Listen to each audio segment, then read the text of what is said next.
Absolutely. So, Bryan, we may not talk special teams every week, but we do want to hit on special teams a little bit. And it may be the same thing every week that we have to say about special teams because it just might be. But we wanted to start things off with special teams. The lack of a return game, I'll start there. I understand the punt return game. Okay, fine. The kick return game, you've got one of the most dynamic athletes back there returning kicks, right? He's the guy that's catching the ball. If you just want him to fair catch, then get him out of there. There's no point in having him there if that's your strategy. Every time he caught the ball, now, granted, I was watching the TV version, right? But every time he caught the ball on a kickoff, there wasn't a red jersey in the screen. No. And you're telling me that you're not better off letting Chris Tyree catch the ball and get a running start against guys that are coming in, in his general direction. I just feel like they're leaving a lot out on the field on the kick.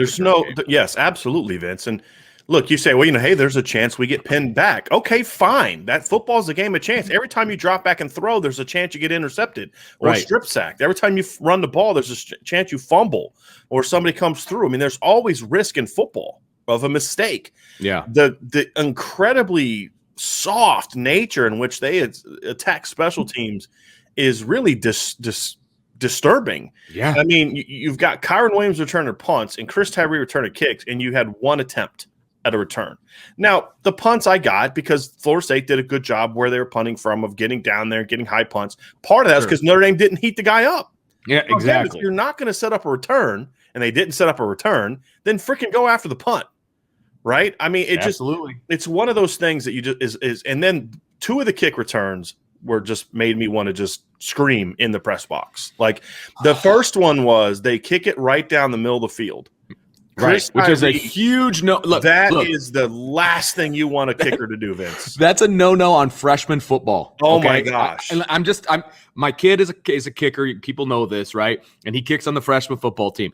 All the coaches tell him was like, man, I don't care how deep it is, but it's got to be towards the corner. Yes. It's got to be on the side, right? And whether they're pooching it or whether they're kicking it deep, it can't be in the middle. Yeah. And if it is, the other team's got to take advantage of that. Right. Oh Has my God. to. And you've got a guy that runs a 4.3 returning right down the middle of the field, and he's fair catching. Now, for those that have a question, the way that Chris Tyree was fair catching those, it was clear to me that he was being told fair catch it if it's in bounds. Because it was almost immediate. Yeah. Like he had his hand in the air. There was no thought. Yeah. And then the last one was you've got 40 seconds left in the game.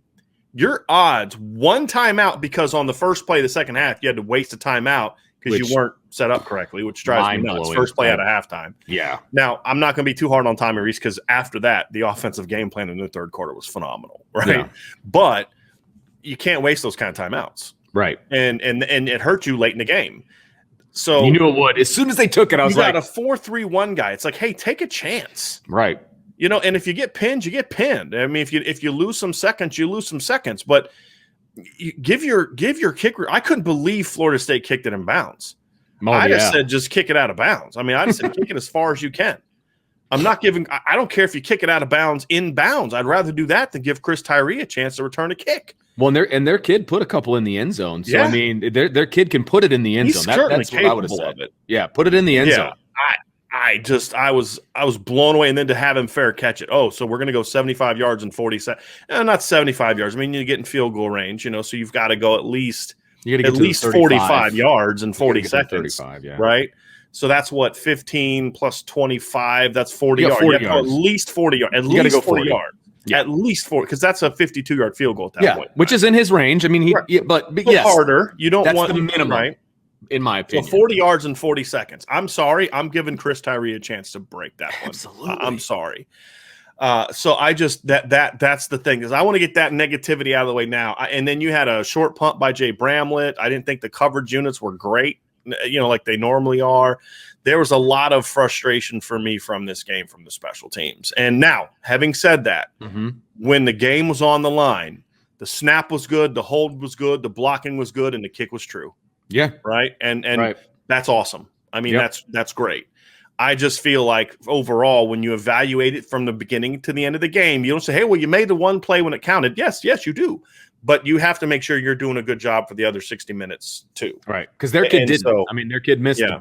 the field goal in overtime. Yeah. And I'll say that, and that's what coaches get for playing those stupid mind games with field goals. Your kid made a 50+ yard field goal, but you wanted to review the play and you wanted to, and all that. And then he has to sit there and think about it for a long review. He basically iced his own kicker. Yeah, absolutely. That's exactly. Mike Norvell did a really good job in this game. That was the one mistake. I didn't actually have a problem with him going for it on 4th down in his own territory. Notre Dame was working FSU right then. He kind of know, like, if we just give them the ball back here, they're going to go down and score. So might as well take a chance. And I also think that was a character building moment for his team. He's trying to still build a football team. Sure. Right. And I think that's that moment. Say, hey, I got faith in you guys. And they didn't get it done, and you correct the mistakes. But I think that was a sign to his team, hey, this is the level of faith I have in you guys, that I'm going to put you out there. And it's the faith I have in the defense that they can hold. Now, they didn't, right? But yeah, and I get what you're saying. Them for Mike. It's an interesting point. If Brian Kelly would have made the same call, I would have had a problem with it, right? Because you're at a different place on your but for Mike Norvell in that moment, game 1 of his second year, I had no problem with it. And his team reacted pretty well to that. I mean, Notre Dame goes down and scores 38, make it 38-20, and after the rest of the second half, Florida State controlled that football game. Right. Yeah, they did. They did. You're right. So for me, Vince, I look at it and say, you have to be better on special teams. And Mike Norvell made that mistake there. Notre Dame did a good job. They got it done. I think this is going to be huge for Jonathan Doerr's confidence level. Game winner in game 1. I mean, on the road, in overtime, gets the game ball. That's going to be huge for him. I didn't know that. Okay, cool. Yeah.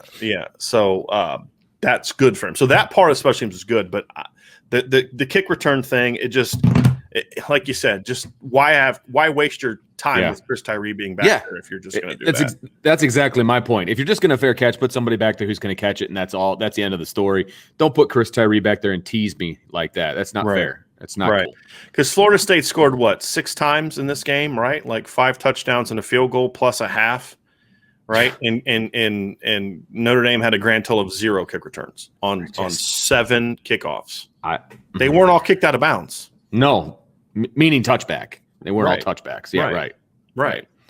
Yeah, that's frustrating as all get out. I mean, and at least Kyron Williams had 3 touchbacks, by the way. 3 touchbacks is what. So 4 times were fair catching. But at least Kyron Williams, returned a couple punts. He looked like he was being given the green light. Yes, to return kicks. Absolutely agree. Yes. And he made some good decisions on when to fair catch. He did, and when he had space, he returned it. And on the one where he fielded it at the 6 or 7, I actually was okay with that because it was hanging up so much. The cover has always been my stance on fair catching inside the 10. And I know a lot of special teams coaches feel differently. They're like, don't ever field it to blah, blah, blah. Yeah. Right. For me, if you're having to wait on a ball inside the 10 and the coverage players are past you, that ball is going to have a good chance of getting pinned even deeper. I was cool with them fielding that. Right. Yeah. They were behind him. They were behind him, waiting on that ball to bounce, and then they were going to have a chance, especially with the new rule that the ball can actually cross the plane as long as, you know what I mean? Like it used to be where when the ball crossed the plane, it was dead no matter whether you tapped it back in or not. I did actually have to hit out of bounds. So they can dive. Yes. And tap it back in, which you couldn't do back in the day. Now you can. That's even more reason for me. I actually had no problem. Now, if you're catching it inside the 5, okay, dude, come on, But he caught a 6 or 7 because the difference is that's a difference when your quarterback can drop back quickly and not be in the end zone. Right. And your quarterback's in the end zone the second he receives the ball in a shotgun. And that's a big deal. It is a big deal. Because if there's one blown, block, you're done and it's a safety. So and you'd have to have a pretty deep drop back from the 6-yard line for you to get called for holding in the end zone on a safety, or whether it be run game or whatever. So I had no problem with that. But to not give Chris Tyree the green light on kick returns was just a terrible decision. Terrible. Yeah. So, and I don't know whose decision that is. Is that Brian Kelly or Brian Polian? I don't know. But if I'm Brian Kelly, I'm having a conversation about that. Yeah. But the worst call on special teams that night was the no roughing penalty that was not called on Jay Bramlett. I mean, Brian Kelly kept saying he spun him all the way around. Now, sometimes guys fake it, but I saw someone on Twitter said, no, he didn't on that time. Yeah. That's what I'm saying. Saying that doesn't mean that but he got spun. He got hit. I mean, if I was doing teaching tape with officials on, hey, the difference between running and roughing, that's a roughing penalty. Right. You know, Because he made contact with both legs. Yes. And I know that the issue is I don't care if he's pulling leg. it. Right. I get that. You don't want him on the plant leg. That's roughing. But I don't want to hit a guy whose plant leg is on the ground either. Right. Exactly. And spinning him around, doesn't have like the other leg to brace himself. Right. Yep. So that was a horrible call. Horrible no call. Another in a long line of it should be. It should be a reviewable thing. And another in a long line of poor officiating calls. I don't want to talk too much about the officials, but I thought Notre Dame fans would appreciate this. So, we saw in 2014 that phantom, what I thought was a lot of people don't agree with me. I thought it was a terrible pass interference penalty. So that was pass interference. But this right here, that's the ball. That's this guy, a yard plus pass line of scrimmage. That's the tight end stalk blocking Justin Adamiola 4 yards down the field while the ball's in the air. Apparently, that's not offensive pass interference. But what happened for Notre Dame in 2014 is. Right, exactly. So if I'm Brian Kelly, I'm sending some strongly worded letters to the ACC officiating offices this week. There's no question about it. You need to send that clip right there. You need to just say, hey, BK. Yes. And that was like a 20-plus yard game that set up a touchdown. Yeah. They set up a touchdown that gave them the lead. Well, and I always say, don't let the officials dictate the outcome of the game, right? And that you don't ever want to put yourself in that position. And Notre Dame almost did, because that lack of a call on the roughing changed the momentum of that game. Because if Notre Dame continued to hold on to the ball there, I don't think it's an overtime game. I really don't. And so I believe that changed the momentum completely in that game. Yes.